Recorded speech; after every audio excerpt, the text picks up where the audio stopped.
Très bien. Bonsoir à toutes et à tous.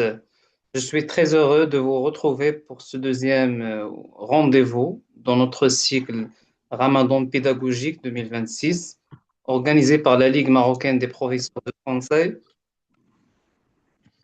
Merci d'être présent ce soir. Nous allons aborder une thématique particulièrement stratégique pour nos structures éducatives et associatives, à savoir la méthode agile appliquée au projet éducatif. Euh, Avant de commencer, c'est un réel plaisir d'accueillir ce soir M. Hamid Kafi, qui est un expert en communication, management stratégique et leadership et gestion de projet. Il accompagne depuis plusieurs années des institutions, des structures associatives et des équipes éducatives dans la structuration de projets et le pilotage stratégique. Donc, nous sommes très honorés de bénéficier de son expertise ce soir. Je tiens à remercier la Ligue marocaine des professeurs de français et l'Institut français du Maroc. Monsieur El Kafi, la parole est à vous. Donc, vous pouvez partager l'écran.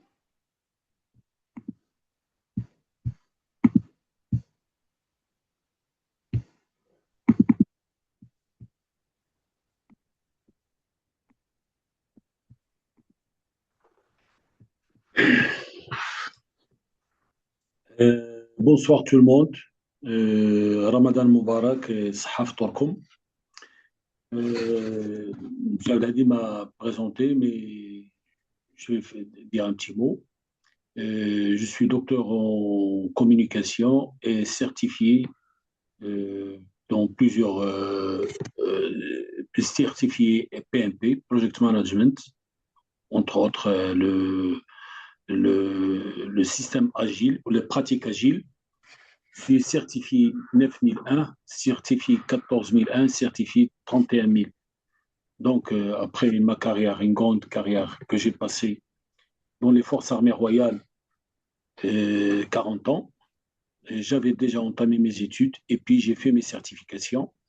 Et ainsi, j'ai pu intervenir sur le domaine de la qualité et le domaine de gestion de projet ici au Maroc et en Afrique, notamment en Côte d'Ivoire, où j'ai passé 3 ans par intermittence. Je partais et venais et revenais au Maroc. Et à Bujumbura aussi, où j'ai établi le référentiel national sur l'enseignement technique, un référentiel où on a présenté des centres et des écoles pour la certification ISO 9000, 21001. 20001, c'est une variante de le 9001 qui est dirigée vers l'enseignant. Aujourd'hui, notre sujet, c'est la méthode agile pour monter des projets associatifs.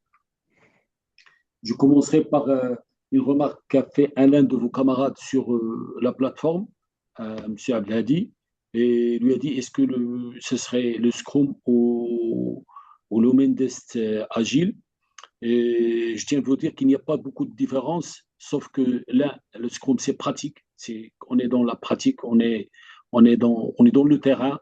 Et le Mendes, on est dans le stratégique et dans la méthodologie plutôt, donc plus ou moins théorique. Ce qui concerne nous, nous serons toujours dans la pratique, donc le Scrum, étant donné que pour expliquer l'agile. Donc, rien que le manifeste agile, il fait, je crois, quelques 200 pages. Donc, pour saisir l'agile, il faudrait vraiment avoir beaucoup, beaucoup de temps. Mais en ce qui concerne, nous allons nous appuyer sur les pratiques du terrain et surtout dans votre domaine, le domaine de l'associatif et de l'éducation. Bon, je commence. L'objectif de la formation, à la fin de la session, les participants, vous serez capables de comprendre les principes de l'agilité, planifier un projet en cycle court, les sprints. Nous allons voir tout ça par la suite et mettre en place une gestion collaborative et ainsi construire un mini tableau de bord agile. Donc, si on a le temps, si on a la possibilité, si on a les moyens, parce que c'est quand même assez, euh, assez menu le temps que nous avons d'1h30 pour expliquer l'agile.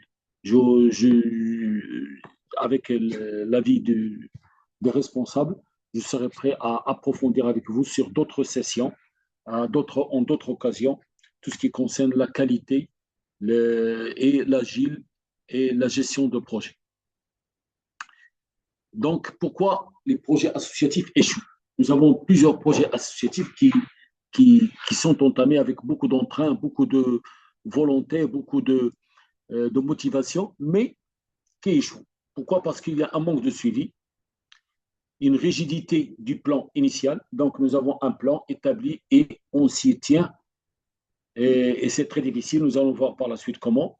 Faible implication des membres, puisque c'est la plupart du temps, c'est des volontaires, le volontariat. Donc, l'implication, et nous allons voir, ils ne sont pas impliqués. Et pourquoi? Parce qu'on va l'expliquer. Et l'absence d'indicateurs clairs, la difficulté d'adaptation aux imprévus.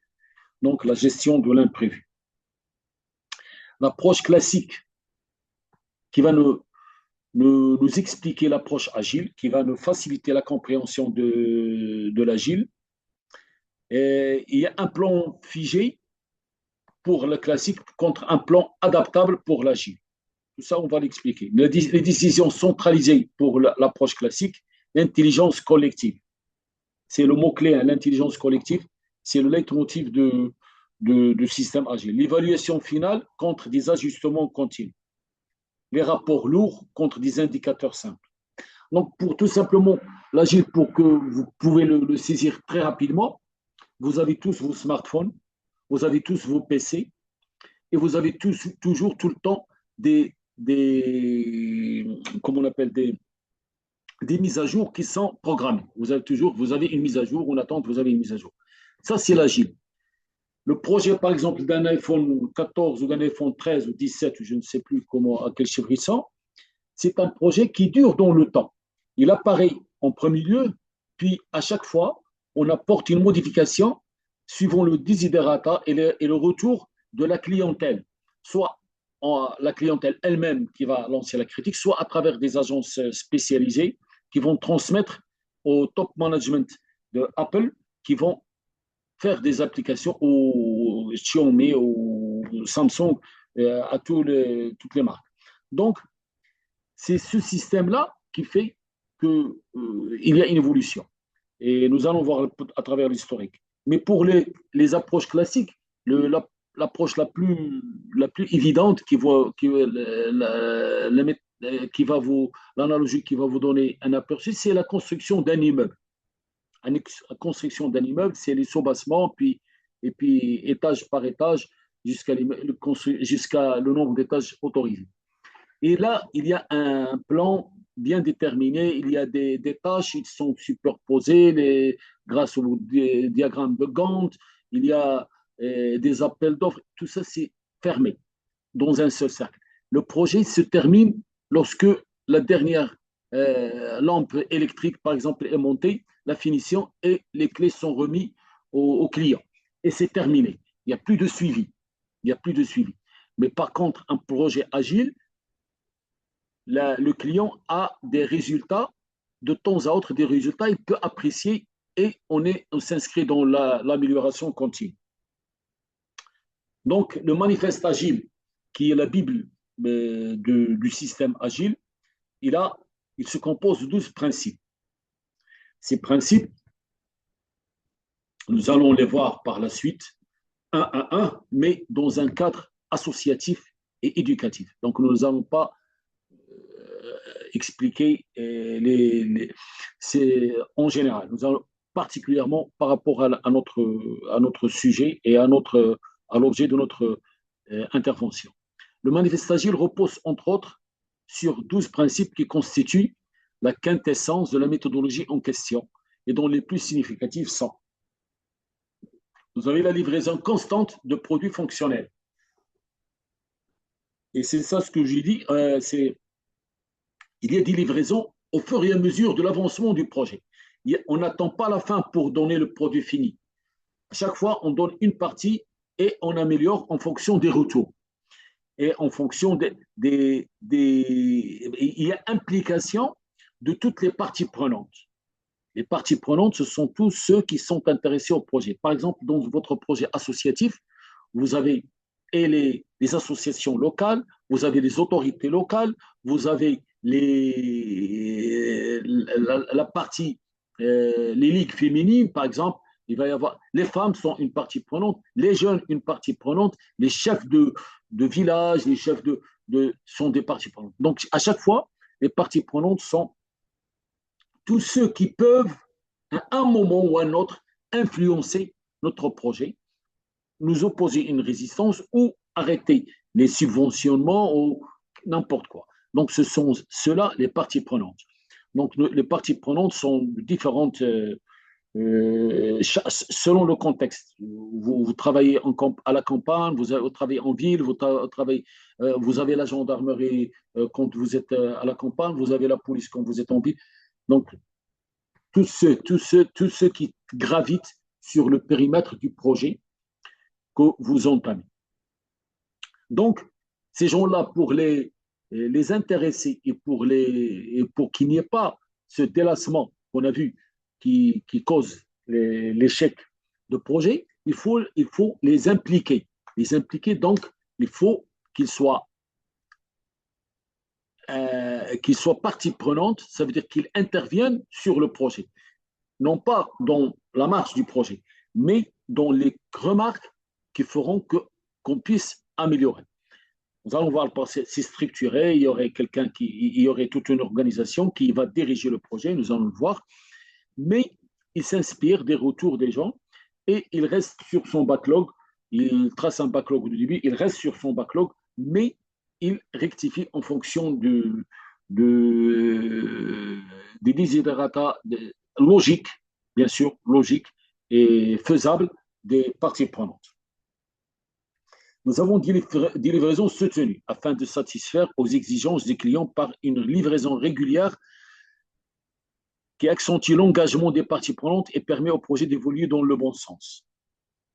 Donc là, les produits fonctionnels, c'est un produit livrable toutes les 2 semaines, toutes 1 à 4 semaines. Ce sont les sprints Scrum qu'on appelle les sprints Scrum, donc des livraisons, chaque fois des livraisons au fur et à mesure, et puis on évolue vers un deuxième palier. Des équipes auto-organisées. L'équipe est autonome dans la prise de ses décisions, les décisions de l'équipe, les décisions qui concernent la tâche qu'ils sont en train de remplir, mais pas le backlog du projet. Ils s'adaptent en permanence, ce qui favorise nettement la créativité et la célérité dans les résolutions de problèmes. Tout ça, nous allons le voir en principe dans les pratiques agiles. Les principales méthodologies agiles et leur domaine d'application, nous avons le Scrum. Le fameux Scrum, c'est la structure découpée en sprints. Chaque cycle dure entre 1 à 4 semaines. Les rôles clés, nous avons le Product Owner, le responsable de la vision produit. Il priorise les fonctionnalités. Ça veut dire le backlog. Le backlog, c'est l'ordre des priorités. C'est l'ordre des priorités qui sont inscrites dans un document qui est créé au début du projet par une étude faite avec les parties prenantes et le product owner. Donc, les gens qui vont diriger le projet, ils établissent un backlog. Ils disent, voilà nos priorités.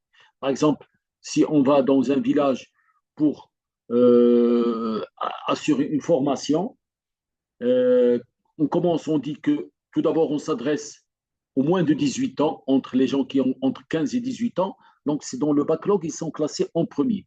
On ne peut pas venir et refaire leur ordre. Non, ça c'est figé, parce que c'est l'objectif final. Mais par contre, la méthode, si on leur enseigne les maths ou le français en premier, tout ça, c'est l'équipe qui est responsable de ça. C'est l'équipe qui agence son travail pour arriver au résultat.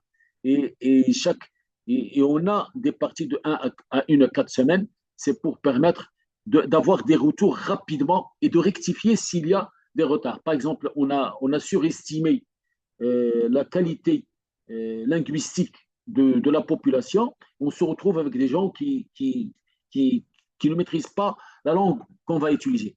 Donc, on doit refaire nos calculs, refaire nos choses pour arriver, bien sûr, à remplir notre objectif qui est de transmettre quelque chose, mais on va s'adapter, diminuer certaines activités au profit d'autres, et tout ça, c'est l'équipe qui prend ces décisions, mais tout en restant sur le backlog. Le Scrum Master, il facilite le processus et veille à ce que l'équipe respecte les principes Scrum. Donc, c'est un modérateur, en quelque sorte, à l'intérieur du groupe. Là, il gère les réunions, il gère les interventions, il note, il transmet. Et l'équipe de développement, il est multicompétence. Et ça, c'est une particularité pour la méthode agile. Il y a des équipes multicompétences. Et nous le voyons actuellement, par exemple, j'ai travaillé récemment avec l'ANSA sur les soft skills, mais j'ai eu de voir comment ils fonctionnent, leur équipe. Ils sont des équipes multifonctionnelles. Donc, nous avons le vétérinaire, nous avons le, le laborantin, nous avons chacun, il travaille sur un même projet avec un livrable rapide.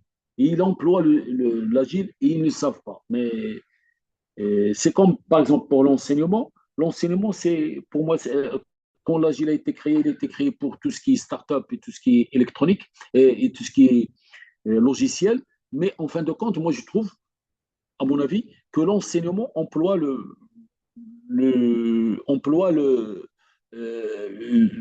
l'agile plus qu'aucun autre. Nous avons un élève dans la petite section et il est formé pour qu'on ait un cadre qui sera utile dans la fonction, dans le domaine actif. Donc, chaque année, on livre quelque chose et chaque année, on améliore pour obtenir, bon, c'est le principe, hein, si c'est fait ou non, mais c'est le principe. Mais quand je vois par exemple des doctorants, quand je préparais mon doctorat, j'ai vu que l'agile était appliqué à 100%. Parce que là, chaque année, il y a des réunions pour évaluer l'avancement des travaux. Et cet avancement des travaux permet à l'encadrant de rectifier votre travail, de vous réorienter ou de vous dire de continuer. Donc, chaque fois, nous avons des livrables sur un cycle allant de 3 ans à 6 ans pour soutenir son doctorat. Sur ce cycle, nous avons toutes les années un rendu pour qu'on puisse avoir un travail fini qui soit, qui ne soit pas rejeté.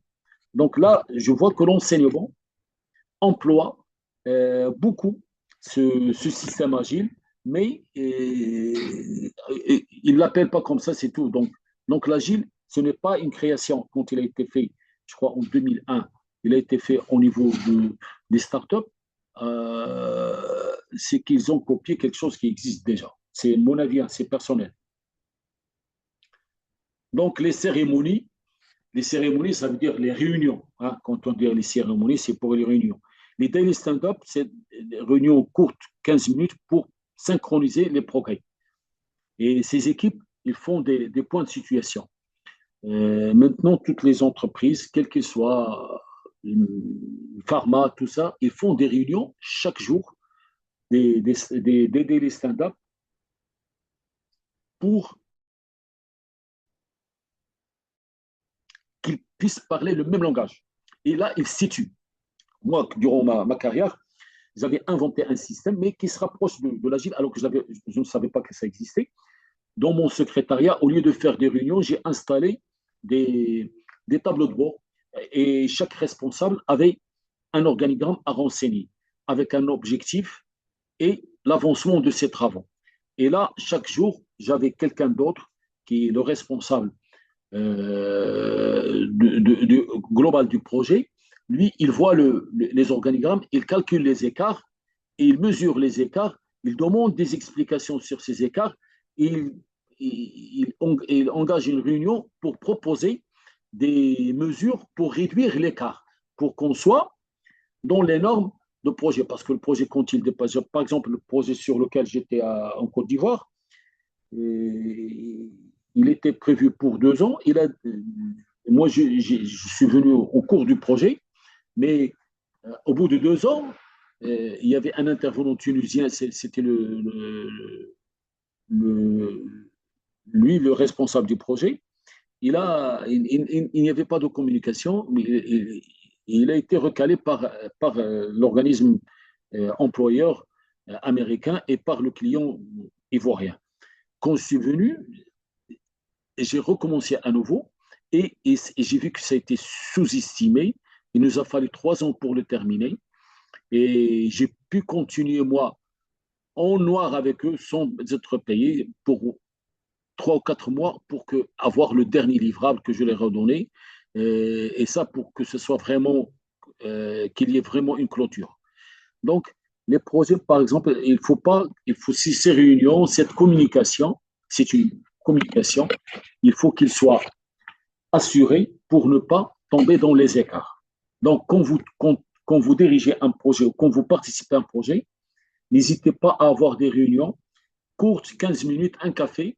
C'est la pause café, par exemple, du travail. On a une petite réunion. Là, où est-ce que vous êtes, vous, où est-ce que vous êtes, est-ce qu'il y a une proposition et tout ça. Et après la réunion, il y a un travail des chefs d'équipe qui vont, qui vont rectifier et proposer des améliorations. Le sprint review et la présentation des résultats en fin de sprint pour obtenir des retours. C'est à chaque sprint, quand il est terminé, il présente les résultats, il attend les retours de la part des parties prenantes, bien sûr, qui sont clients. Nous avons, en termes de clients, quand on dit client, il y a le client interne et le client externe. Donc, le global, ce sont les parties prenantes. La rétrospective, l'analyse du succès et des points d'amélioration. Donc, si on a un succès, on l'analyse et on propose des points d'amélioration pour encore être meilleur. Donc, sur l'agile, on ne s'arrête jamais. Il faut toujours améliorer. Et vous l'avez vu, chaque fois, il y a une nouvelle version de vos smartphones, de vos PC portables. C'est en fonction de ces analyses de succès, des points d'amélioration. Chaque fois, il y a une amélioration, la vitesse, l'accessibilité, la facilité. Il y a toujours quelque chose à améliorer.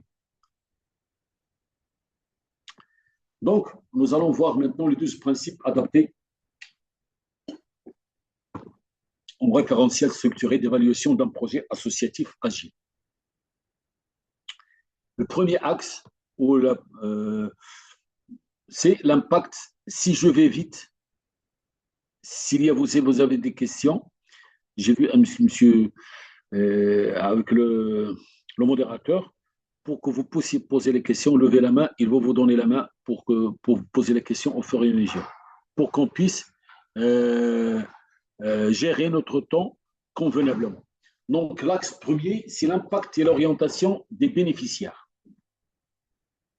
L'orientation impact social. De toute façon, puisque c'est des projets associatifs, la première orientation, c'est une orientation à impact social.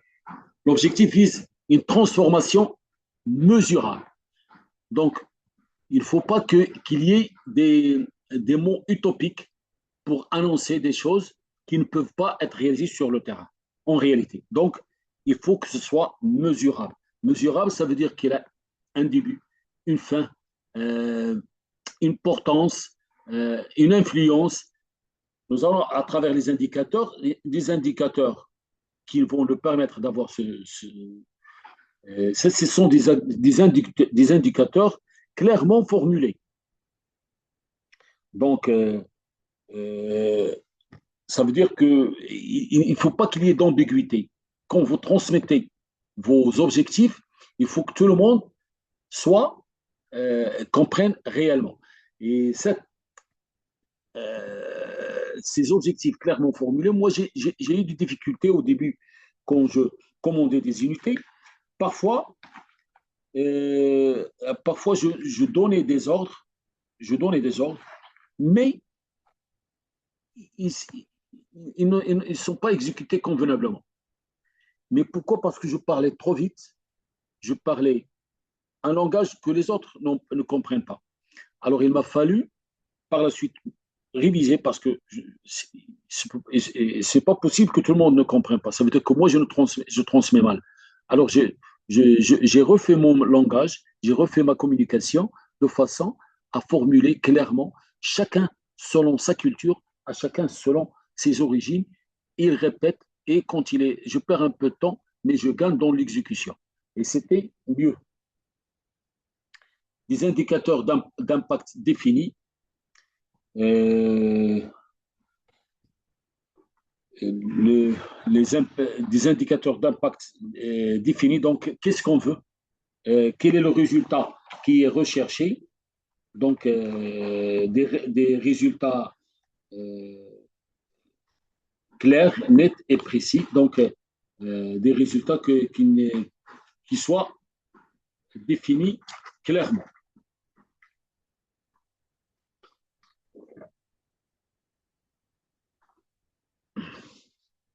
Adaptabilité et flexibilité. Le critère 2, il faut qu'il soit adaptable et flexible. C'est le deuxième critère, c'est la capacité d'adaptation. L'adaptation, c'est le contraire de l'improvisation. S'adapter, ça ne veut pas dire improviser. S'adapter, ça veut dire aller avec l'objectif du projet. Improviser, ça veut dire choisir une autre manière ou une autre chose qui va nous guider notre travail.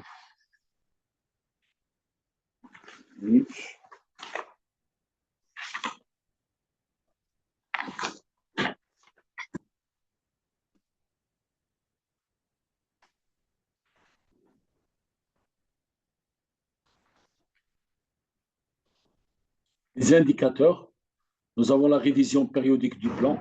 Donc, c'est les retours après le plan. Chaque fois, il est revu en fonction de l'avancement des travaux. En fonction du desiderata des parties prenantes. Lorsque les parties prenantes, par exemple, ils peuvent nous siffler, ou même de notre équipe, les retours de notre équipe, des observations.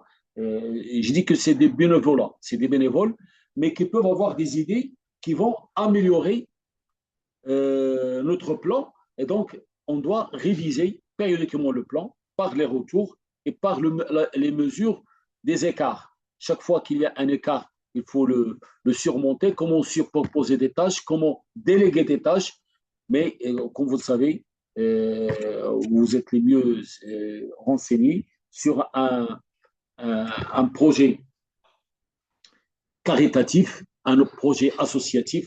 Les fonds n'existent pas tellement, il y a peu de fonds, donc il y a peu de délégations, donc on cherche plutôt à travailler avec nos équipes et avec nos moyens. Travail à cycle court, les fameux sprints,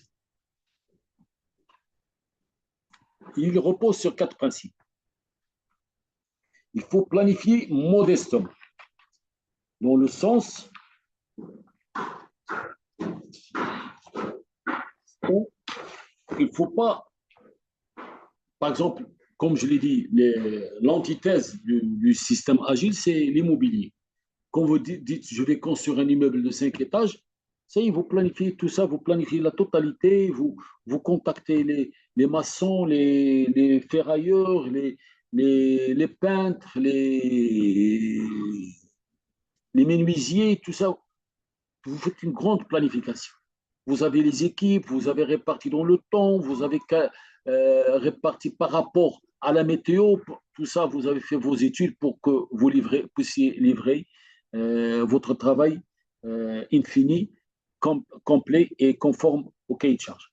Même quoique actuellement, vous l'avez observé, même dans l'immobilier, la construction, on construit un étage, on fait visiter les gens, on reçoit des retours, puis on rectifie les autres étages, et même le premier étage, on le rectifie. Ou même un appartement témoin qui nous donne une idée sur ce qui va suivre. Mais c'est un peu l'agile, ils n'y arriveront jamais à copier l'agile complètement parce que la construction a ses particularités. Produire rapidement, donc il faut rapidement avoir des livrables. Il faut que la partie prenante, il faut que les autorités, par exemple, les autorités locales, ils voient qu'est-ce que vous êtes en train de faire. Ils ne vont pas attendre 2 ans pour avoir un projet, mais chaque fois, ils ont un retour. Chaque fois, ils ont des mini-tâches qui sont accomplies, des sprints, de maximum 4 semaines. Ils doivent avoir un livrable pour pouvoir mesurer. Et là, tout le travail, c'est quand vous travaillez avec des sociétés en consultant, et ce qu'ils vous imposent au début, ce sont les livrables. Quels sont les livrables que vous allez fournir au fur et à mesure? Donc, les livrables euh, doivent être maintenus rapidement des résultats pour qu'on sache que le projet va aboutir à la fin. Vérifier objectivement, donc il ne faut pas qu'il y ait de parti pris. La vérification doit se faire objectivement. Ajuster immédiatement. Donc, si on constate un écart, on le mesure et on a les solutions. Et ce sont des solutions qui existent déjà sur des historiques ou quelque chose comme ça. Et puis, sinon, on les invente. Et tout ça, il est suivi euh, comment dirais-je, par une documentation. Et tout le temps, on documente, on laisse la traçabilité de nos projets. Et chaque projet doit profiter au projet qui vient après eux. Leur indicateur, c'est le découpage en phases, donc en sprint. C'est les points d'avancement réguliers à travers les réunions, les mini-réunions. On a des points d'avancement réguliers. Donc, chaque jour, on dit où on est. Et tout ça, je le dis pour calculer les écarts. Vous tracez une courbe théorique, c'est la courbe du projet, ce qui est prévu, la tâche que vous avez prévue. Et puis, vous renseignez une courbe pratique qui vous dit où vous en êtes réellement. La différence entre les deux courbes, c'est l'écart. S'il est positif, donc tant mieux. Ça veut dire que vous pouvez consacrer ce temps que vous avez gagné à d'autres tâches éventuellement. S'il est négatif, vous devez le réduire. Donc, vous rattrapez sur d'autres tâches ou doubler votre travail. Ou vous allez trouver des solutions qui s'apparentent au contexte et à la situation. Délivrable immédiat. Intermédiaire plutôt. Délivrable intermédiaire pour avoir le livrable final. Donc, le projet, quand il commence, il vit. Bien sûr, il y a une fin pour ce projet, mais cette fin et ces résultats de la fin de ce projet vont lancer un deuxième projet. Si vous vous attaquez, par exemple, à la formation des jeunes entre 15 et 18 ans, c'est pour que la prochaine fois, vous vous adressez à 18 ans et plus, aux adultes. Donc, chaque fois, si ce livrable va constituer une base et vous allez travailler. Et à la fin, vous allez vous trouver avec des gens que vous allez former depuis l'enfance jusqu'à là, si les projets caritatifs continuent. Est-ce que vous avez des questions jusqu'à maintenant?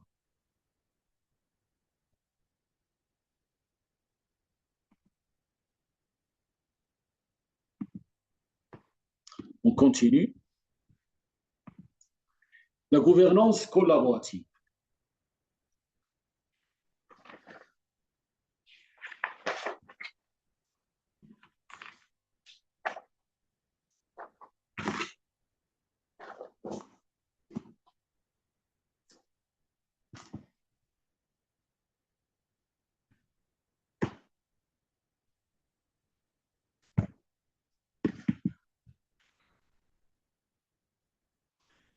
L'implication des parties prenantes.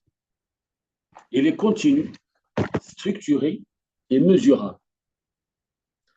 L'implication des parties prenantes est continue. Donc, chaque fois, à chaque étape de votre projet, il faut impliquer les parties prenantes. Il y a des parties prenantes qui ont une implication directe dans l'exécution. Il y a des parties prenantes qui sont impliquées pour information. Il y a des parties prenantes qui sont influentes, qui influencent le projet. Ils doivent être convaincus. Donc, non pas mais convaincus. Et convaincus par des faits. C'est factuel. Donc, convaincus par des résultats. Les indicateurs, c'est les réunions participatives et ce n'est pas les réunions quotidiennes. Réunions participatives, par exemple, pour les parties prenantes, une fois par mois, avec toutes les parties prenantes ou certaines parties prenantes prises les catégories prises l'une à l'autre. Donc, je ne parle pas des parties prenantes équipe, je parle des parties prenantes externes, ceux qui sont extérieurs à l'équipe projet. Ceux-là, ils participent à nos réunions. On leur fait des comptes rendus des réunions, par exemple maintenant des réunions par Zoom ou des réunions directes. C'est quand il s'agit là, n'hésitez pas quand vous êtes sur une partie d'aller voir le responsable, par exemple des autorités locales, le voir avec les élus et leur formuler où vous en êtes par rapport à votre projet, qu'est-ce que vous avez dépensé comme argent, qu'est-ce que vous avez gardé comme argent, qu'est-ce que vous avez projeté et quels sont les résultats, et vous leur donnez des preuves, c'est factuel. Donc, c'est des réunions participatives et vous êtes à l'attente du, du retour, le feedback de ces parties prenantes, vous notez et vous prenez en considération. Ils n'influencent pas votre backlog. Ils ne vont pas vous dire placez telle priorité au lieu de c'est là. Non, il y a le responsable que nous avons vu au début, c'est lui qui fait, c'est le product owner, c'est lui qui définit les éléments du backlog, ce qui s'appelle les user stories en tant que type, en tant que type d'utilisateur. Il dit je veux tel résultat afin de bénéficier de ce résultat dans tel domaine. Il formule, et ça c'est à travers des épiques. Des épiques, c'est de grands ensembles de travail en agile, comme le Scrum, qui regroupe plusieurs user stories, donc liés à une fonctionnalité majeure ou un objectif stratégique, qui sont les tâches. Ils priorisent leur ordre en fonction de la valeur métier et veillent à leur clarté. Et c'est ce qui est important pour ce product owner. Donc, lui, dans la réunion, il est à l'écoute, mais c'est lui qui prend ses responsabilités par rapport à son backlog, à son ordre de priorité. Et là, et son ordre de priorité, lui, comment il évalue? C'est par la plus-value qui est engendrée à la fin du processus. Qu'est-ce que ça va nous donner de plus? Il parle en termes de plus-value. Il est factuel, il parle en termes de plus-value, en termes de résultats et en termes d'impact sur le projet et sur la région, sur les gens et tout ça. Donc, c'est ça l'importance de ces réunions. C'est juste recueillir et pouvoir, c'est lui qui peut, s'il estime que ces résultats, et c'est le but de l'agile, s'il estime que ces résultats peuvent améliorer, et toujours on est inscrit dans l'amélioration continue, c'est un terme qui revient en permanence, et vous le savez bien sûr, et qui revient dans la gestion de projet actuellement par la méthode agile. C'est l'amélioration continue. Vous avez entendu parler de PDCA, les outils, ça existe. Donc, vous savez que pour avancer, il faudrait améliorer en permanence. Pourquoi? Parce que la concurrence est grande, les informations véhiculent plus rapidement, les gens sont plus au courant de ce qui se passe dans leur entourage. Donc, si vous donnez là, vous n'avez rien qu'à voir les publicités sur les smartphones, et là, vous voyez qu'il y a une guéguerre entre les développeurs, et ces guéguerres-là, chacun essaie d'améliorer dans le sens, là, c'est la qualité, l'amélioration côté prix. Donc, tout ça, ce sont des éléments qui sont très importants. La consultation des bénéficiaires. Les bénéficiaires, c'est celui qui va, c'est le client direct. C'est celui qui va avoir le produit entre les mains. Il faut le consulter au fur et à mesure pour voir est-ce que ce produit répond à ses exigences, en guillemets bien sûr, ses exigences, c'est son besoin. Plutôt, est-ce que ça répond à son besoin ou est-ce que c'est pour la forme, c'est pour le folklore. Donc, il faut l'avis des bénéficiaires. Et là, ça entre dans le sens de l'implication des parties prenantes. Parce que la partie prenante, qui est pour moi, et je crois pour tout le monde, la plus importante, c'est le bénéficiaire direct. Parce que c'est votre client direct. Mais n'empêche, il y a d'autres participants qui sont très influents. Par exemple, ceux qui financent, ils sont très influents. Et c'est les autorités, c'est les associations c'est les fonds étrangers qui viennent, par exemple, en Côte d'Ivoire, le fonds qui finançait, c'est le MCI. C'est un fonds qui finance tout ce qui est amélioration, dans, amélioration de l'enseignement technique en Afrique. C'est un fonds américain. Et qu'est-ce qu'il essaie de faire? Il essaie de labelliser ou de certifier 9001, mais à travers l'enseignement, c'est devient le 21001, 20001, je crois le 20001, et c'est pour parler le même langage que leur pourvoyeur de fonds. Donc, parler le même langage, c'est ça les ISO, c'est parler le même langage dans un domaine. 9001, le domaine de la qualité, quand on parle processus, c'est le processus pour tout le monde, il a une signification, la même signification. Quand on parle procédure, c'est la même signification. Donc, on ne va pas expliquer chaque détail, mais nous avons la forme, on la connaît. Tout le monde connaît la forme, reste l'application. Il s'inscrit dans l'application seulement. Cette application, elle est certifiée par un organisme. Moi, je ne suis pas habilité à certifier. Moi, je ne suis pas un organisme certificateur, mais je prépare pour la certification.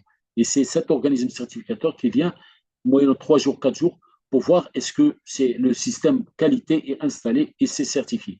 J'espère qu'un jour, nous, au Maroc, on puisse certifier nos écoles. Quand je vous dis que maintenant, et les écoles privées sont certifiées, certaines écoles privées sont certifiées, c'est bien, mais c'est le public c'est les facultés, c'est les facultés publiques qui ont le maximum de personnes, de la population, et qui touchent le maximum de personnes. Donc, c'est eux-là qui doivent être certifiés, et cette certification veillera à ce que, je crois que si on passe par la certification, on n'aura pas cette éternelle discussion sur la qualité de l'enseignement. Si l'organisme est certifié, la qualité sera là. Et sur moi, je vous dis les quatre écoles pilotes que j'ai assisté pour qu'elles soient certifiées, il y a deux qui sont été classés première catégorie, c'était bien, mais un et un au B, ils sont d'Abidjan, donc bien sûr, sont en plein centre parce qu'il y a Abidjan, il y a le reste de la Côte d'Ivoire, et puis il y a une autre qui était à Saint-Pedro, là où jouait l'équipe marocaine. J'ai été en ce moment-là, en Côte d'Ivoire, et c'était des gens sérieux. Et puis il y avait une école à Boaké, et le patron était décalé par rapport à la qualité, il n'y croyait pas, il y avait une résistance parmi ces gens, il n'y avait aucune communication. Et ben moi, j'ai insisté pour qu'il ne soit pas proposé à la certification. Il était recalé, je l'ai recalé et j'ai demandé à ce il refasse un audit par la suite, un audit pour voir s'il peut être certifié. Pour ça, j'ai créé une équipe, une grande équipe. Là, c'est une direction sur le ministère, une direction qui va s'occuper. Ce sont des inspecteurs de l'enseignement à l'origine, mais qui sont devenus des inspecteurs qualité, entre autres, en plus de leurs fonctions, et qui vont savoir et ils vont inspecter ces gens. J'ai eu vent dernièrement, après une autre année, que ce collège technique a été certifié. C'est supérieur, donc c'est pour l'enseignement supérieur. Donc, il n'a pas été proposé. Donc, sur les 4, on a travaillé les pilotes. Et on a préparé, et on a audité, avec mon équipe, on a audité, je crois, 80 ou 90 sur les 4 sites, Saint-Pedro, Boaké et Abidjan 1 et Abidjan 2, parce que l'Abidjan est immense, il fallait le partir en deux. Et les autres, ils vont suivre le processus par la suite avec l'équipe qu'on a formée en Côte d'Ivoire. C'est elle qui va continuer le travail qu'on a fait. Et ils me sollicitent de temps à autre pour leur donner, mais amicalement, puisque je garde l'amitié. Mais ces gens-là, ils vont certifier des écoles. Et c'est la Côte d'Ivoire. Hein, et ils viennent de terminer une guerre civile. Et ils sont actuellement en train de bâtir un pays sur des normes internationales. Notre enseignement aurait dû passer par là. À un moment ou à un autre, il faut qu'il soit certifié en qualité et pour pouvoir évoluer efficacement. Donc, l'implication des partenaires locaux, C'est Hamid. oui, Oui, nous avons trois questions plutôt dans oui, je le suis. question-réponse. Donc, je vais vous transmettre la première question. Dans un contexte où la majorité des projets associatifs éducatifs sont structurés selon une logique cadre, logique, avec des résultats, indicateurs et activités prédéfinis, comment intégrer concrètement une approche agile sans fragiliser la cohérence stratégique ni les exigences des bailleurs? Je vais répondre à la question une par une. Bon, pour cette question, je crois que ça résume tout mon intervention. Ici, c'est comme ça le projet est ficelé. Vous avez dit, le projet, il y avait une exigence au début, un résultat. Oui, tout projet doit avoir une fin, un début, une fin. Un projet, c'est ça, il a un début et une fin, qu'il soit classique ou qu'il soit agile. Le tout, c'est la méthode. Le maintenance, c'est la méthode pour arriver à ça. La méthode pour arriver à ce résultat et qu'il soit parfait. C'est le leitmotiv japonais bien du premier coup et à tous les coups, de la qualité totale qui a été faite par Ishikawa après la Deuxième Guerre mondiale. Et là, c'est la méthode, ce sont ces axes que nous avons vus, les deux axes que nous allons voir, qu'il faut instaurer. Que le projet, vous le prenez, vous le répartissez en tâches, en sprint, et vous donnez des résultats. Pourquoi? Et ce serait mieux. Ce serait mieux. Pourquoi? Parce qu'à chaque fois, vous allez calculer l'écart par rapport aux besoins des parties prenantes, de votre commanditaire. Et chaque fois, il va vous dire non, mais ce n'est pas ça ce que je voulais. Et vous allez rectifier, mais pas la priorisation. La priorisation, c'est l'objectif final. Par exemple, si vous avez comme priorité de former ou d'asseoir, je ne sais pas, je parle de formation pour rester dans votre domaine, de former des jeunes de 15 à 18 ans, c'est ma priorité. Quand ils vont me dire, hey, vous allez former quand même les gens de 3 ans, je dis oui, mais on va voir, je continue avec les 15-18 ans, je termine, et puis je peux, si je peux, oui, oui, mais je ne peux pas être influencé par ça, parce que ça n'entre pas dans mon cahier de charge. Mon cahier de charge me dit de former les 15-18. Alors quand je commence par les 15-18, c'est la méthode, l'approche, c'est l'approche agile, c'est une approche. Ce n'est pas, c'est ça qui va changer. Ce n'est pas l'objectif final. L'objectif final est le même, que ce soit classique. Par exemple, construire un immeuble de 5 étages en 3 ans ou en 2 ans, c'est un objectif fixé. Mais la méthode pour y arriver, c'est celui qui va recevoir l'immeuble, il va le recevoir le jour J, et c'est là où il va faire ses remarques. Il n'a pas été consulté à chaque fois pour voir la qualité du travail, comment ça marche, les améliorations à apporter. Par contre, un système agile, nous allons, le jour J, nous serons tous impliqués parce que nous allons voir si l'intelligence collective, tout le monde a été impliqué et tout le monde se voit dans la finalité du projet parce que tout le monde est intervenu. Et là, nous sommes sur l'axe 3, qui est la gouvernance collaborative. Tant mieux, c'est tout le monde a collaboré. Donc, les réunions permanentes avec les parties prenantes, les réunions avec la consultation des bénéficiaires, est-ce que ça répond? C'est toujours dans l'esprit que le projet soit livré le jour J à la note voulue, avec la qualité voulue. Et avec le système agile, la qualité est sûre. Pourquoi la qualité est sûre? Parce que c'est le fruit de toutes les consultations à travers le cycle que nous avons tracé. La deuxième question? Oui, la deuxième question. Dans un contexte où les projets éducatifs et associatifs reposent souvent sur le bénévolat et des ressources limitées, comment adapter concrètement les principes de l'agile sans alourdir la charge organisationnelle?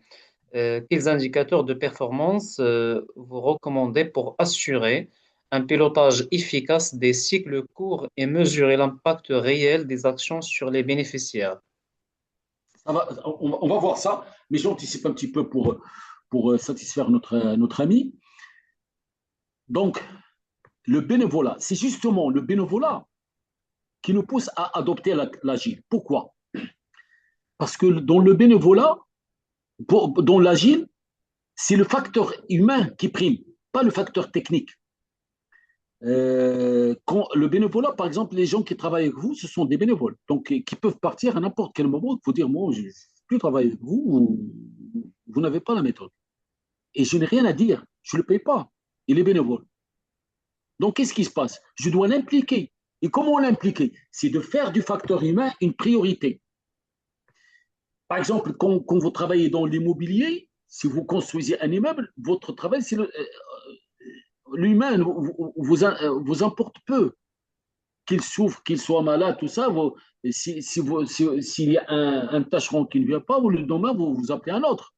Vous avez votre téléphone, vous avez votre carnet d'adresse, vous appelez un autre qui vient. Si le menuisier ne vous livre pas, vous avez des contrats avec lui. Si tu ne livres pas à telle date, eh ben moi, je me fais livrer par l'autre et toi, tu payes la différence. C'est tout.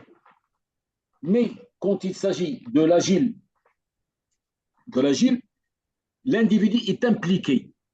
Donc, quand il est impliqué, il donne de son mieux parce qu'il est considéré en élément participatif, élément qui participe, qui donne des idées. Ces idées doivent être. Il n'y a pas de mauvaises idées, il n'y a pas de bêtes idées. Il y a des idées qui peuvent venir tout le monde. Il y a des réunions où tout le monde donne son avis. Et c'est là l'importance de l'agile. C'est l'importance de l'agile vient de surtout servir le système associatif parce que nous avons des bénévoles qu'il faut convaincre. Et on ne les convainc pas par la mensualité du fin du mois, on les convainc par leur implication dans le travail. Et c'est ça qui fait la différence. Les autres parties, on va le voir par la suite. Le reste de sa question, en cours, ça va être expliqué. La troisième question? Je pense que la troisième question est en relation avec la précédente, c'est comment maintenir effectivement la motivation des bénévoles. Voilà, on a répondu et on va répondre encore à cette question parce que c'est la pierre angulaire de l'agile, c'est l'humain. L'agile, c'est l'humain. L'agile, c'est on est intéressé tout de suite par le facteur humain. Donc, euh, et on a affaire, pour revenir sur la première question, on a affaire à un backlog. Ce backlog est vivant. Ses priorités sont vivantes. Il évolue par des sessions régulières, donc d'affinage. Donc, chaque fois, on affine le processus en impliquant, par la collaboration pour aligner la vision du produit et l'exécution. Aligner deux choses, la vision du produit, le produit final et l'exécution. Tout le monde doit avoir la vision du produit final. Quand vous construisez un immeuble, le menuisier, il n'a la vision que de la porte qu'il va installer. Il n'a pas la vision du projet final, de l'ampleur du projet, de l'importance du projet, du bienfait, du retour de projet. Tout ça, ça ne l'intéresse pas. Lui, il vient, il met les charpentes, il prend son fric et il part. C'est tout. Mais dans un projet agile, tout le monde est impliqué dans le processus. Tout le monde sait ce que va être le produit final. Tout le monde participe. Et il y a une vision d'ensemble sur le produit. Donc, le projet orienté valeur, ça veut dire la valeur du projet à la fin, est prêt pour les sprints. Les sprints sont, chaque fois qu'on termine un sprint, ça nous donne un deuxième sprint qui vient. Le sprint qui vient, il s'inspire du sprint précédent parce qu'il est une amélioration du sprint précédent. Donc, on est inscrit dans l'amélioration continue. J'espère que j'ai répondu aux questions. Si les gens ont d'autres éclaircissements, je suis là. Donc, je continue, n'est-ce pas? Ça y est, Oui, très bien, c'est Hamid. Oui, parfait. c'est bon. Le cinquième critère, c'est la valorisation des bénévoles. Là, voilà la réponse. Les indicateurs qu'il a demandé, la clarification des rôles. Chacun doit savoir ce qu'il doit faire. Et chacun doit savoir ce que fait l'autre. Et chacun doit savoir ce que l'action de l'autre a d'impact sur la sienne. Et là, nous avons, dans le système actuel de travail sur la norme 9001, c'est le travail par processus. C'est le travail par processus. Vous avez un processus, par exemple, on parle lycée, par exemple. Dans un lycée, nous avons la direction qui établit les notes, le marche et le début des tout ça, les progressions avec lesquelles, quels sont les profs, à quelle heure ils doivent débuter, à quelle heure ils terminent, quels sont les cours et tout ça. Ça, c'est un processus. Ce processus, il donne à des surveillants un travail. Ces surveillants, ils sont récipiendaires d'un travail de chez la direction et ils le transmettent aux professeurs. Ils sont à l'intermédiaire des autres. Les professeurs, quand ils passent des examens aux élèves, ils donnent des notes aux censeurs et aux répétiteurs et tout ça, qui transmettent à la direction. Donc, il y a le système de processus qui se base sur les procédures, c'est qui fait que tout le monde sait ce qu'il doit faire, qui est son input et qui est son output. Il reçoit de qui et il donne à qui. Donc, il est installé dans le.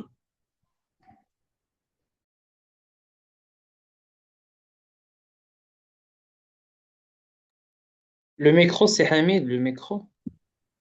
Oui, oui, je l'ai fait. Bon, chaque rôle est défini par rapport aux autres rôles. Donc, tout le monde sait ce qu'il doit faire, quand il doit faire et avec qui il doit le faire. Cette clarification des rôles, voilà les indicateurs que demandait notre camarade. Et il a un peu anticipé, mais c'est bien.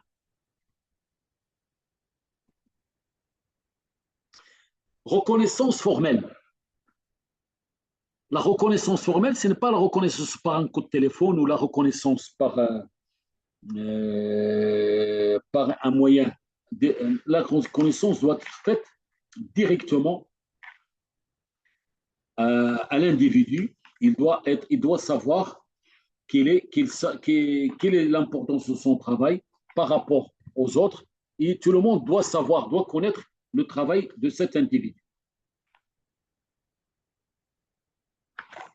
Euh, Troisième point, l'action de renforcement des capacités. Et là, quand on constate qu'il y a des individus, il leur manque quelque chose, une connaissance par rapport, on fait des formations internes.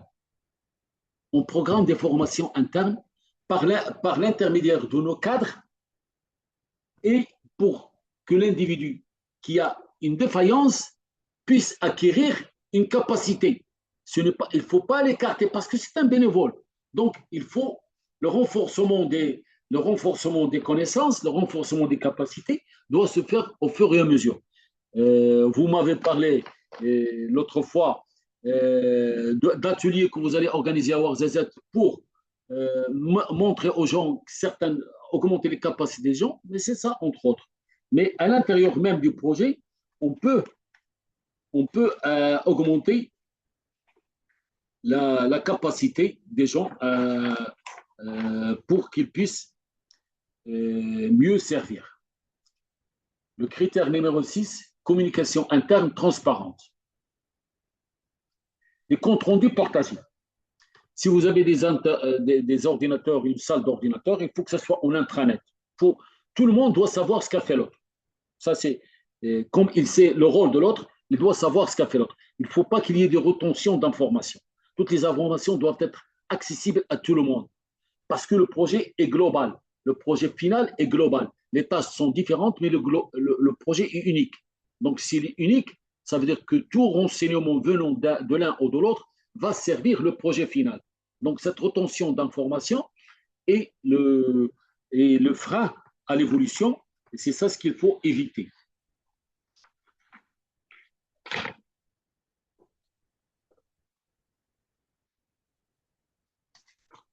Circulation fluide de l'information. Donc, l'information, il ne faut pas qu'il y ait de retention d'informations.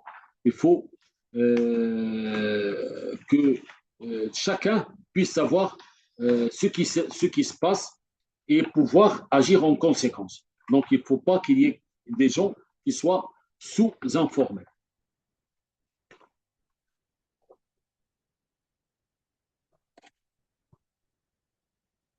Les réunions courtes et régulières. Les réunions doivent être thématiques, tout d'abord. Une réunion thématique, ça veut dire qu'il y a un thème. Celui qui vient à la réunion, sait de quoi il sait, il est au courant de ce qui va, de quoi s'agit-il. Il ne vient pas en aveugle et surpris parce qu'il vient avec ses notes, il vient transmettre ses résultats et en même temps être il sait ce que font les autres, il sait de quoi s'agit-il. Donc, quand il va agir, euh, en connaissance de cause. Donc, il est armé. Il ne vient pas en aveugle à la réunion. Donc, réunion courte et régulière, courte, 15 minutes. Les réunions d'équipe, c'est 15 minutes. Ça ne doit pas dépasser 15 minutes. C'est chacun donne là où il est et ses difficultés. Après, c'est discuter. Et quand il y a des remarques sur ces réunions, lorsque quelqu'un commet une bourde ou quelque chose comme ça, il faut le prendre en aparté. Il ne faut pas le dénigrer devant ses camarades. Il faut le prendre en aparté. Le responsable, qui est un éducateur en premier lieu, il vient, tiens, ce n'était pas ça qu'on espérait, on s'est mal compris, j'ai mal expliqué, tout ça. Prendre les mots qu'il faut pour lui expliquer la teneur des choses et pouvoir agir en conséquence. Pilotage de la performance. Le critère ça, pilotage par indicateur simple. Des indicateurs simples. Il privilégie la clarté, la régularité et l'utilité des indicateurs. Il faut qu'il y ait une utilité optimale. Il ne faut pas que ce soit, il y a une partie qui est utile et l'autre. Non, il faut que vraiment ça soit utile, régulier, donc chaque fois c'est répété, clair, net et précis. Par exemple, un tableau de bord synthétique, 3 ou 5 indicateurs clés. Et nous n'avons pas le temps, mais j'aurais pu vous faire tout un baratin sur les tableaux de bord, comment les faire et les indicateurs clés et le suivi régulier. Le rythme soutenable. Donc, un rythme, il faut qu'il soit humain. Il ne s'agit pas d'aller vite, mais d'aller loin sans s'épuiser. Les indicateurs, répartition équilibrée des tâches. Donc, ce n'est pas parce que quelqu'un est avenant et volontaire, on va lui donner plus de tâches que l'autre et l'épuiser. Il faut que ce soit une répartition équilibrée. Il faut qu'il y ait une justice. Il faut que tout le monde ressente cette justice. Prévention du surmenage. Donc, il faut pas qu'il y ait un surmenage. Il faut préserver les gens parce que toujours on est inscrit sur le mode bénévolat. Un bénévole, si vous le surmenez, il va partir. Et vous ne pouvez pas le remplacer. Parce que, comme je l'ai dit, il y a des formations qui ont été faites en cours de tout ça. Perdre quelqu'un, ça veut dire refaire toute une formation, ça veut dire aller au-delà du projet, c'est sûr. Parce que le projet ne va pas aller dans les termes indiqués au début. Parce qu'il y avait, il y avait la perte d'un élément qui est très important, donc il faut le combler. Et comment le combler alors que par exemple, dans un projet à but lucratif, c'est facile. C'est facile de surmonter un tel dysfonctionnement.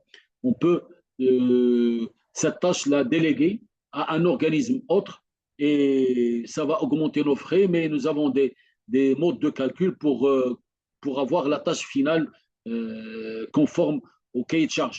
Mais nous pouvons mettre ça, donner un bureau d'études pour faire, par exemple, c'est comme ça qu'il y a des consultants actuellement, c'est lorsque des tâches, vous ne pouvez pas les faire vous-même, les gens, ça nécessite une formation et tout ça, vous appelez des spécialistes directement, ils font le travail, ils partent chez eux, vous les payez, et c'est compris dans votre cahier de charge. La stabilité de l'équipe. L'équipe doit être stable. La stabilité de l'équipe, ça veut dire les mêmes personnes qui forment l'équipe. Donc, il y a des réunions d'équipe, il y a des formations pour le travail en équipe. Le travail en équipe n'est pas facile. Il y a des communications, il y a des résistances, il y a des résistances au changement. Et tout ça, ça doit être géré par le responsable de projet de façon à ce que l'équipe soit cohérente. Parce que une équipe, quand il se forme et qu'il travaille convenablement, on peut la reconduire sur d'autres projets parce qu'ils connaissent leurs habitudes, leurs petits, chacun ses défaillances, chacun ses points forts et tout ça.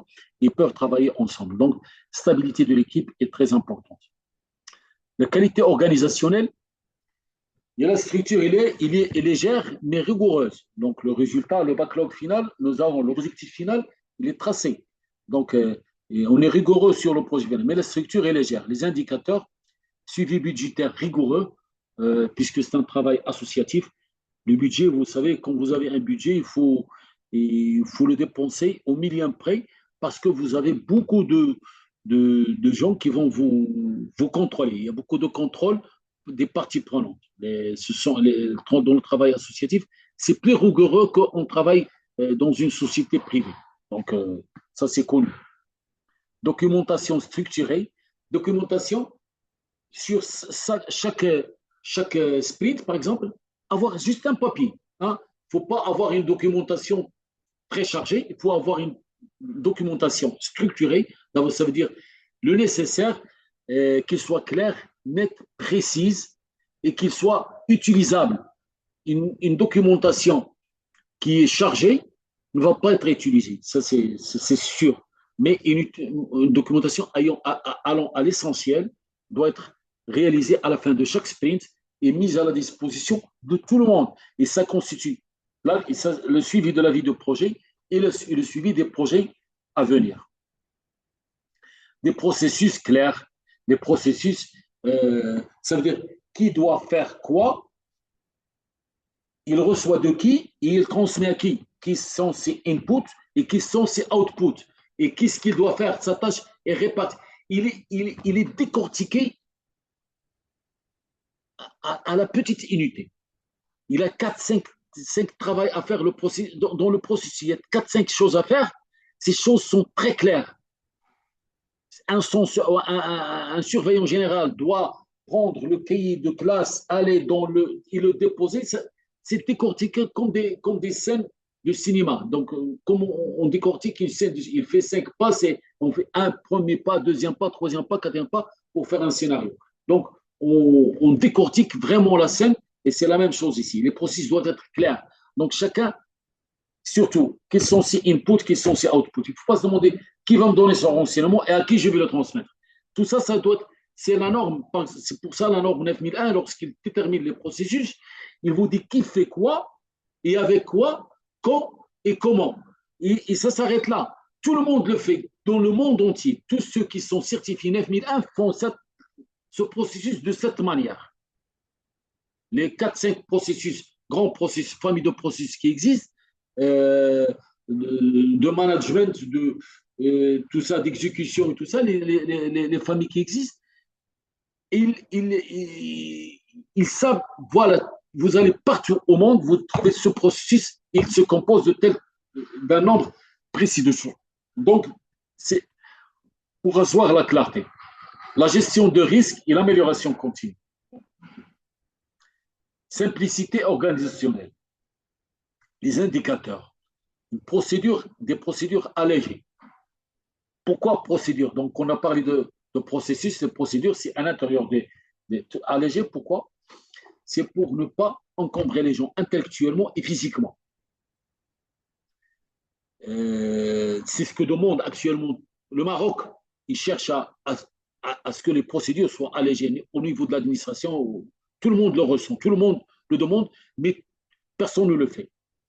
Donc, les procédures allégées nous permettent de gagner du temps et d'avoir des conditions de travail qui puissent nous permettre de donner le meilleur rendement. Chaîne décisionnelle claire. Donc, si je dois demander quelque chose, à qui je m'adresse? quelle est, quelle est la personne responsable qui va me donner la réponse? Il ne faut pas que j'aille chercher ça à l'aveugle. Donc, il faut que je sois sûr que celui-là, je m'adresse à cette personne, c'est cette personne qui va me donner le renseignement. Il ne faut pas que je sois dans l'ambiguïté. Et tout ça pourquoi? Pour gagner le temps, premièrement, pour avoir des conditions de travail humaines plus à l'aise, ce qui va permettre aux gens de travailler sans se forcer, donc d'aimer leur travail. Ce sont des éléments qui vont nous permettre de travailler avec plus d'aisance et de ne pas avoir des gens et de motiver, pour répondre à la question qui a été posée, de motiver les collaborateurs. La réduction des validations inutiles. Donc, n'avoir que les validations utiles. Donc, éliminer tout ce qui est superficiel au profit de l'utile. La notion d'utilité, l'utilité marginale qui est demandée, doit être assise au niveau de tout le processus et toutes les procédures et tous les systèmes de communication. Initiative et autonomie. Les indicateurs, responsabilisation des équipes terrain.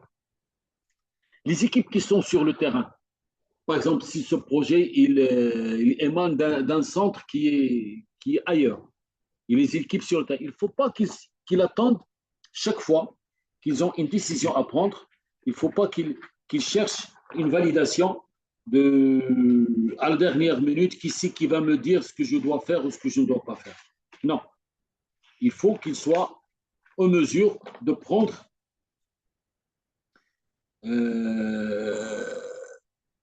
leurs décisions. Donc, tout ça, on favorise leur autonomie sur le terrain, donc par des indirecteurs. Chaque équipe connaît ses responsabilités clairement. Donc, les responsabilités sont claires et la capacité de décision locale. Donc, en fonction, mais des décisions qui ne touchent pas toujours. Hein. Toujours, je reviens à ce gros titre, on ne doit pas toucher au backlog. Les décisions locales, par exemple, vous allez faire des formations. Formations, vous avez 3 matières, sont nommées les matières, vous avez 3 matières à faire. Vous voyez que cette matière, au début, c'était programmé. Sur la première semaine, vous allez faire telle matière, deuxième semaine, telle matière, troisième semaine, telle matière. Mais vous avez vu qu'il y a des difficultés à faire la première cette semaine. Donc, vous pouvez prendre la décision de déplacer une tâche par rapport à une autre. C'est la décision de l'équipe. Le tout, c'est qu'à la fin, le sprint soit réalisé conformément au backlog. Donc, l'ordre des choses, l'ordre de passage, l'ordre des gens qui vont faire le travail, vous êtes une équipe, celui-là qui va débuter, on a décidé que celui-là, mais à la fin, on a trouvé que celui-là ne pouvait pas débuter, il fallait que l'autre débute. Ça, ce sont des décisions locales. Il faut qu'il ait cette capacité, cette liberté de décision par rapport au top management du projet qui, lui, est sollicité quand il faut toucher au backlog. Et ça, se fait au niveau des réunions. Quand ils terminent leur sprint, ils viennent, ils donnent leurs résultats, mais à travers, ils ont des réunions quotidiennes, mais ils viennent, lorsqu'ils expliquent leur sprint, ils viennent, voilà, nous avons terminé les sprints, voilà les choses, et on a des axes d'amélioration à proposer pour le sprint prochain. On devrait faire ça au lieu de ça, améliorer cette particularité par rapport à cette population. Nous avons observé que cette population est constituée généralement de filles ou de garçons. La population adulte, c'est les femmes qui ont un besoin plus important en matière de formation par rapport à leur association, par rapport au travail qu'ils vont faire, par rapport aux garçons, donc par rapport aux hommes. Donc, c'est des retours d'informations qui vont améliorer le prochain sprint pour que le backlog final soit accompli, le backlog soit accompli selon les normes prescrites.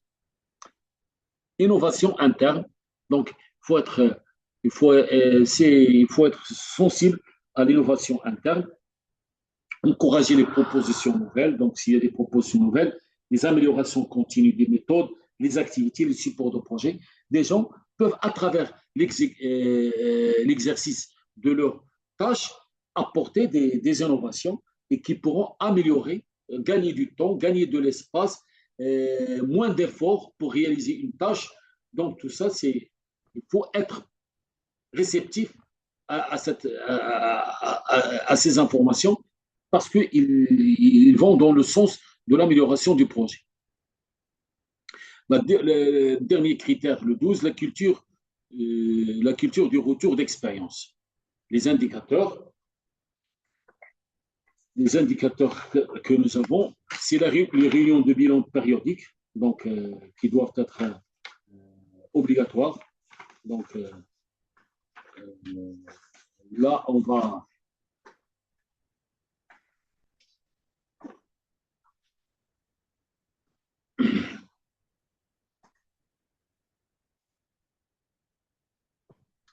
réunion du bilan périodique. Donc, chaque fin de sprint, il faut y avoir des réunions pour tracer un bilan de ce qui a été fait, de ce qui devrait être amélioré, des situations qui ont empêché l'avancement, qui ont nécessité plus de travail que d'habitude. Donc, tout ça, ce sont des choses qui doivent se faire au fur et à mesure.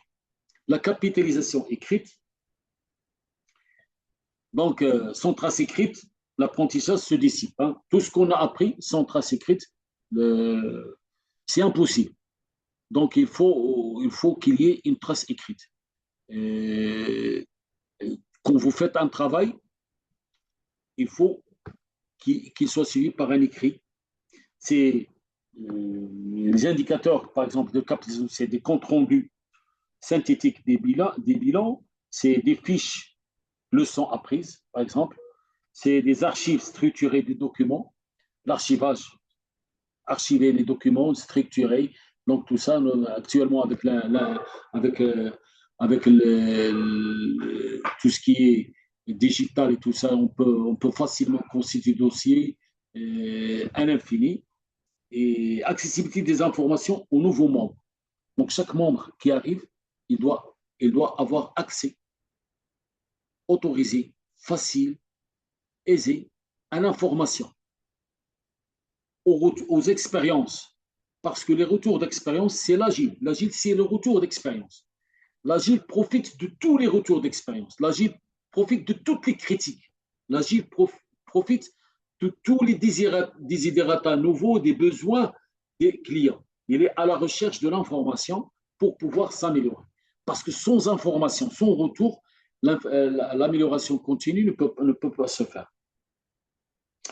Et puis l'ajustement documenté, les ajustements documentés, c'est les listes des actions d'amélioration validées, quelles sont les indications qui ont été validées, c'est le suivi de leur mise en œuvre.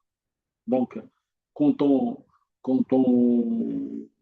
constate une amélioration à apporter, il faut la suivre. Une intégration des ajustements dans les procédures. Donc, il faut que tout le monde puisse intégrer ce système. Les réductions des progressions des problèmes récurrents. L'agile n'est pas seulement itératif, il est cumulatif. Parce que quand on dit sprint, c'est les itérations. C'est des itérations au sprint. Donc, il n'y a pas que les itérations, il est cumulatif. Donc, le modèle simplifié des grilles d'évaluation, ça, je vais la transmettre par document. Donc, nous avons encore 5 minutes. Pour conclure, structurer la flexibilité, piloter l'incertitude, mesurer l'impact, telle est la nouvelle exigence de la gouvernance associative. Structurer la flexibilité, piloter l'incertitude, mesurer l'impact. Ces trois leitmotifs pour pour une gouvernance associative. La flexibilité ne va pas dire le laisser aller, il faut la structurer par, par une mise en place d'une structure cohérente et qui implique tous les gens parce que nous parlons de bénévoles. Il faut les impliquer. Les bénévoles, la motivation essentielle des bénévoles, c'est l'implication dans le projet, l'implication dans la décision. Vous savez que ce système de motivation, il est apparu avec la qualité totale qui a été instaurée par les Japonais, qui eux-mêmes l'ont prise chez les Américains, mais les Américains ne savaient pas qu'ils faisaient de la qualité totale et les Japonais l'ont structuré en mode de management. La qualité totale, c'est lorsque dans une usine automobile, la BM qui sort de l'usine BM, avant l'instauration de la qualité totale, à la fin, il y avait le contrôle de qualité. Le contrôle qualité, quand il constatait qu'il y avait des dysfonctionnements, il renvoyait la voiture. Donc, toute cette perte.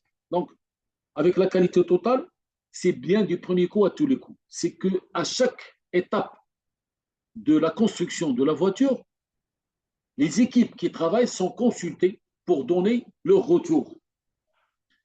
L'implication des équipes dès le début, par exemple, je vais vous donner, vous fabriquez un stylo. Un stylo. Il est conçu d'un chapeau, d'une mine et ce qui reçoit la mine. Si vous, à la fin, vous avez fabriqué le stylo, il coûte 1 dirham. À la fin, vous avez constaté que la mine n'est pas conforme. Vous rejetez le produit. Donc, vous fabriquez 100 produits à 1 dirham. Vous coûte 1 dirham, c'est 100 dirhams. À la fin, vous rejetez 20. Vous devez faire entre 20 parce que votre client vous a demandé 100. Vous fabriquez 20 qui sont conformes. Donc, vous avez 100 conformes, mais vous avez fabriqué 120. Donc, ça vous a coûté 120 dirhams. Donc, vous êtes obligé de vendre ces 100 produits à plus de 120 dirhams. Votre concurrent qui applique la qualité totale fabrique 100 produits à 21 dirhams parce que la qualité a un coût. À 21 dirhams. À 1 dirham, enfin, à 21 dirhams par exemple, disons. Il fabrique un stylo à 21 dirhams. Vous fabriquez un stylo à 20 dirhams. Donc lui, il fabrique, vous fabriquez à 10 dirhams pour être dans la logique, lui à 11 dirhams. À la fin, vous avez 10 fois 100, ça fait 1000, plus les 20 que vous avez rejetés, c'est 200, ça veut dire 1200 dirhams. Ça vous a coûté. Lui, il les fabrique à 11 dirhams, il fabrique 100, ça lui coûte 1100 dirhams. Donc lui, il peut vendre à 100 dirhams moins cher que vous. Parce que lui, il a fait bien du premier coup et à tous les coups. C'est ça la qualité. Quand on fait la qualité. Et les Japonais l'ont compris très longtemps. Et les usines Toyota et tout ça, ils ont fait fortune en ce moment. Et les Japonais ont, en ce moment-là, appelé le monsieur Izukawa qui est venu, il a audité l'Europe et les États-Unis pour instaurer le système qualité totale. Et puis, c'est l'étape d'après, c'est l'agile qui est venu avec plus de... Il a affiné le système. Donc, piloter l'incertitude, c'est des prévisions de l'incertitude. Par exemple, vous devez faire une formation, vous devez faire du sport. Vous devez faire du sport pour les gens, et ces jours-là où pour le soir, il pleut. Vous ne pouvez pas faire de sport à l'extérieur. Mais vous pouvez en ce moment-là dire que s'il pleut, moi je fais un rattrapage sur telle matière qui a été mal comprise ce jour-là. Et si je gagne du temps là-bas, je peux le reproduire lorsqu'il fait beau pour faire du sport pour les gens. Donc, les incertitudes sont calculées. Donc, il y a tout un tableau, une cartographie de risque qu'il faut gérer, une cartographie. Donc, si l'occasion se présente, je vous ferai un petit speech sur la gestion de risque. J'ai fait une certification dessus. Donc, il n'y a pas de souci. Et mesurer l'impact. Les mesures de l'impact, ils sont faits à quoi? À travers quoi? À travers les retours. Les retours nous permettent de mesurer l'impact. Le retour du client interne et du client externe. des bénéficiaires et des parties prenantes. Donc, dans le contexte marocain, l'agilité associative signifie agir rapidement, s'adapter aux réalités locales, professionnaliser la gestion et impliquer les parties prenantes. Mesurer l'impact social réel. L'agilité dans les associations marocaines ne doit pas devenir un prétexte à l'improvisation. Là, improviser, c'est anti-projet. Improviser, ça ne se fait pas. Lorsque on programme une tâche, on doit programmer même les possibilités de dysfonctionnement et qu'est-ce qu'il faut faire en ce moment. Proposer 3 solutions et lorsqu'on est devant la difficulté, on est surtout dans le cadre du choix de la solution. On n'est pas en train de choisir quelle est la solution, mais de le choix entre les 3 solutions. Donc, quelle est la solution optionnelle par rapport au contexte, par rapport au moment. Donc, en ce moment-là, nous avons trois propositions, on choisit une. Mais si on pose la question, qu'est-ce qu'il faut faire quand le problème arrive, ça veut dire que c'est une mauvaise gestion de projet. Un projet, quand il est géré, on gère le risque. On voit les risques potentiels. On sait qu'il y aurait des réunions des syndicats tel jour. On sait qu'il va neiger tel jour, telle période. Il y a un risque que notre projet s'achoppe parce qu'il neige, parce qu'il y a des grèves, parce que tout ça, ça doit être prévu et c'est le top management qui doit le faire. Contourner les exigences de transparence, affaiblir la gouvernance. Donc, il faut être transparent, quel que soit X. Il faut être transparent. Transparent sur ses succès comme sur ses flops. Donc, il faut être transparent. Affaiblir la gouvernance. Donc, jamais, il faut garder le top management, il faut le garder. Et tout ça, c'est les mauvaises habitudes de dénigrer la gouvernance, tout ça. Non, ça ne doit pas se faire. Il doit, au contraire, structurer la flexibilité. Conclusion, l'agilité est égale flexibilité plus collaboration plus impact. Il permet une adaptation rapide, renforce la motivation des membres, favorise l'amélioration continue et passer à l'action dès la semaine prochaine. Merci de votre attention et je suis prêt s'il y a d'autres questions. Je crois qu'il est 23 heures. Oui, merci beaucoup, c'est Hamid. Peut-être nous allons donner la parole à une ou deux personnes pour intervenir. Je suis là pour ça. Oui, on va attendre quelques secondes.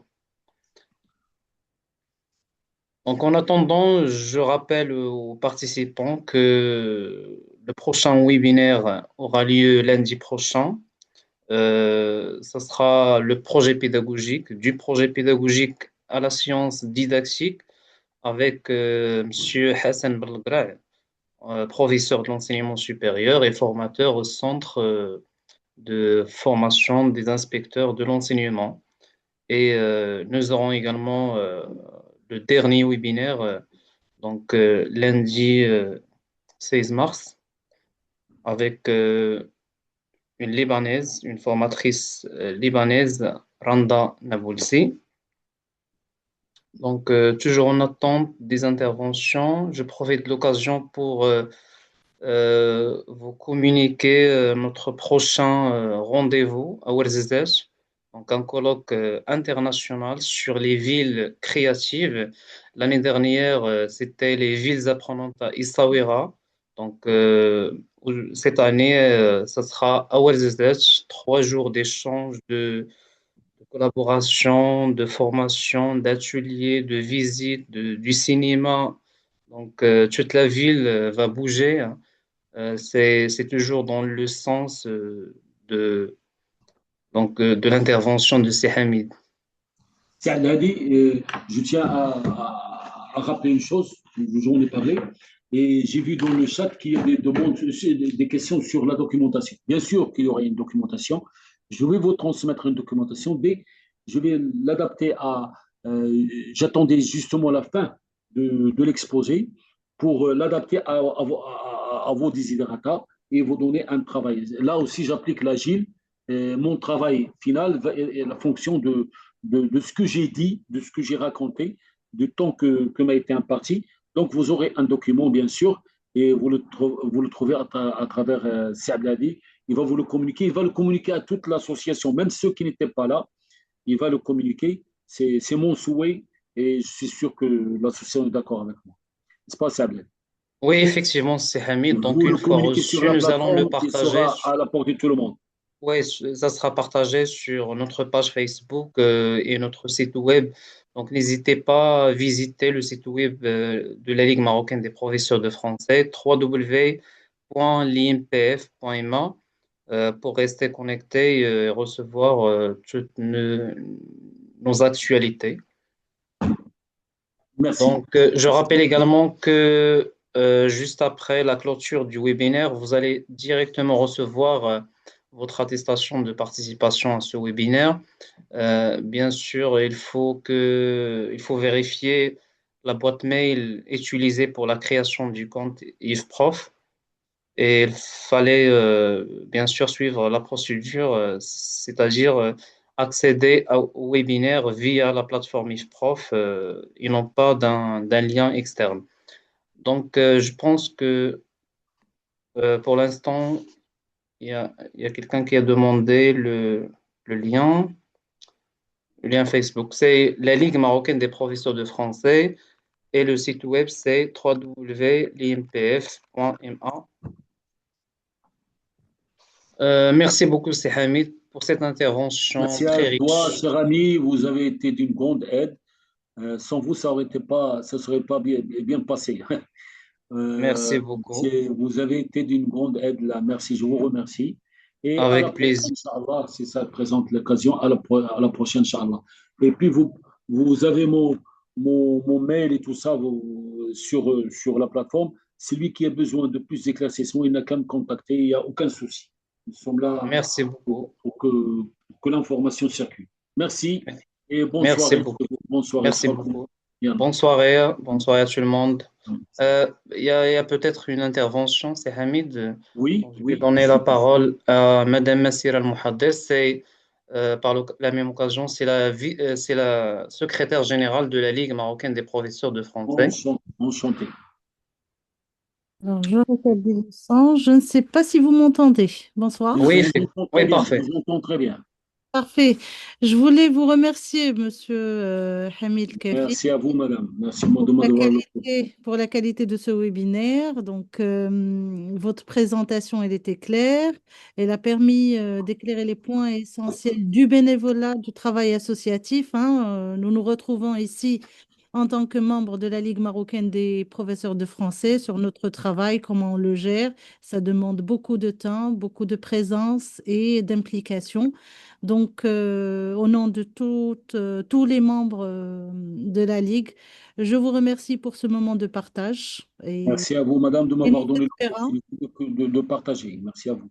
nous espérons avoir le plaisir de collaborer à nouveau, Inch'Allah. Je Merci beaucoup. suis à votre disposition. Il n'y a aucun souci. Et je suis à votre disposition. Marhaban. Marhaban.